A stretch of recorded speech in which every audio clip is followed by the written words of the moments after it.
Today we're going to meet Miss Jessica Bowie. Well, the backstory of this lady, she decided that she wanted to become a Muslim. And she gets all dressed up like it. You're going to see everything and hear about it. But what she wanted to do is she wanted to blow up some people.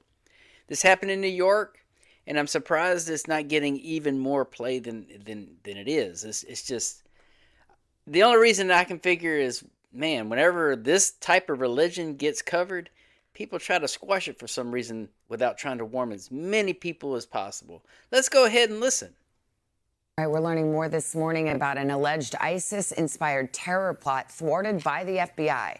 Federal prosecutors say 35-year-old Jessica Bowie was planning to bomb the New York State Capitol building in Albany. They arrested her after she met with informants. Let's bring in NBC's national law enforcement and intelligence correspondent Tom Winter. Tom, good morning. So how did this plot unravel? Well, it starts back in this spring. She starts saying a lot of extremist things online. She's praising the 9/11 terror attacks. And she actually has a number of her accounts suspended on social media, which in this day and age takes some pretty serious work. Then she starts making some comments to people that she's talking to online, and she has an oath to ISIS. At that point, federal authorities get concerned. If this person is willing to pledge their support to ISIS, to commit attacks for ISIS, where do they want to take this? They introduce her to a number of informants, a total of 3 across the entirety of the investigation, and they say, how far does she want to go? Well, they actually have her at Home Depot buying bomb-making parts and nails, and she talks about whether or not, and you're looking there with her at the shopping cart, at the register, whether or not the nails would be large enough to create the most damage. She wanted to bomb the New York State Capitol in Albany. She wanted to kill New York State senators, according to the charging documents, and she wanted to do all of this in the name of ISIS. So that's what the charging documents have. That's how this investigation unraveled, and it speaks to a lot of what we've been seeing in this space. Tom, any idea whether do investigators think she was self-radicalized? Does she have some sort of ties to ISIS, that part of the world, or? Sure. So she actually converted to Islam 5 years ago, but it was really this spring that she started to espouse those views.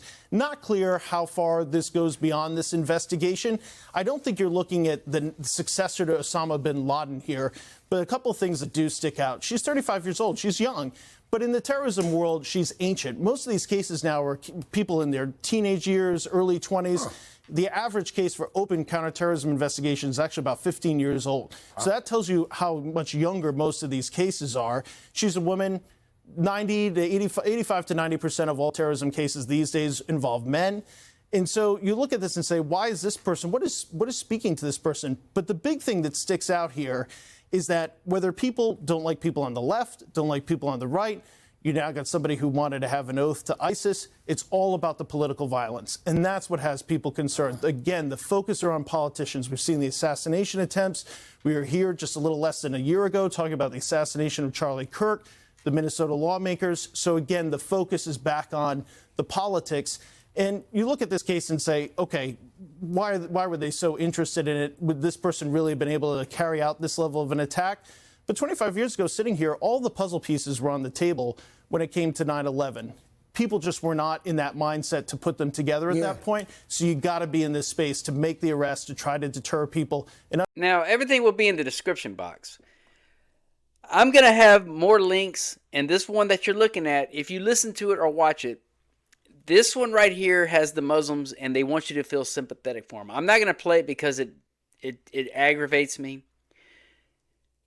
A religion that has to go and literally dominate and take over, like the Trojan horse, and everybody should know that story by now. That's exactly what Muslims are doing. But the bad thing about Muslims, just like with Elizabeth Warren and Mandami, they're wide open telling you exactly what they want.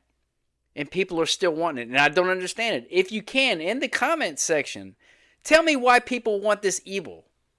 I don't want it in here because, I mean, being educated is one thing, but it's obvious. Oh, boy. But, yeah, radical Islam and Islam are the same thing. They come from the same book called the Quran, which is the playbook. Man, people, wake up. Well, it's a little late. They've taken over enough territories. They got a stronghold. They're in Congress. They're in your local politics. Wake up. Even more, please.